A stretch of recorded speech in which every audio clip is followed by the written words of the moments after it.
Jangan percaya teman kamu, tapi percaya untuk pengguna mobil listrik nggak perlu bingung lagi dalam pengisian baterai karena SPKLU sudah tersedia di mana saja dan gampang sekali cara pengisiannya. Yang pertama, buka aplikasi PLN Mobile, lalu di beranda pilih menu Electric Vehicle.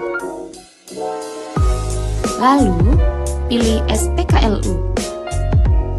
Pilih layanan prepaid, bayar sekarang. Sesuaikan soket dengan tipe mobil, lalu pindai QR kode SPKLU. Pilih jumlah KWH yang diinginkan, lalu pilih metode pembayaran melalui BNI, Link Aja, GoPay, dan OVO. Ketika pembayaran berhasil, masukkan kabel konektor ke mobil sesuai dengan tipe konektor yang tersedia di aplikasi. Gimana, mudah kan?